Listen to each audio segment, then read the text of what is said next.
Papanoorin natin ang national costume performance ni Annabelle McDonald sa The Miss Globe 2025 preliminary competition. Ay, wow. So, there we go, guys. So, tayo Ganda. maglalagay ng VO. Annabelle McDonald proudly showcases her Sinkiel-inspired national costume, paying tribute to the tri people of Mindanao and her roots in Iligan City.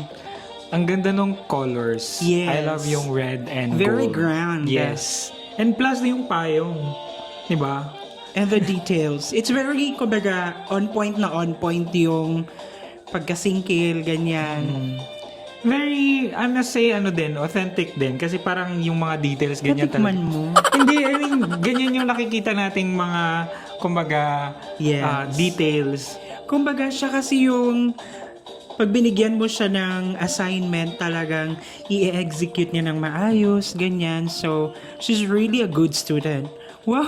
Uy, may textile. May iba-ibang fabric. Yes. Like na mga galing sa Mindanao. So, it's It's a really fusion. a national costume that is proudly Mindanaoan. Yes. Parang gano'n. Maganda yung pagkaka-execute kasi sometimes if someone who designs na parang magka-clash lahat, sometimes hindi siya nare-render ng maayos. Parang sabi nga niya yung term na sinasabi niya, it married the ganyan.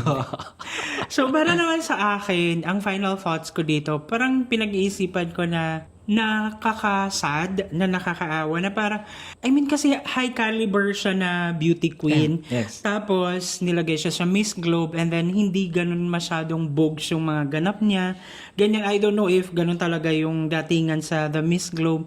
Pero unlike other, like ALV, ganyan, like Empire PH, ang daming pasabog. So, kumbaga, yung mga queens natin from Binibini, even before kay Angelica, correct me if I'm wrong, pero napapansin ko na parang hindi nag-innovate, hindi sumabay sa trend, hindi nag-iingay, kaya parang the placement is not so giving masyado. But kasi importante pa rin talaga yung online presence like the other pageants. Siguro yung malaking support behind the candidate, yung behind the platform kasi It's a big thing. Oo, kasi kita naman natin na sobrang effort, 'di ba? Pero kailangan kasi ng kumbaga something that magnifies it para kitang-kita ng lahat.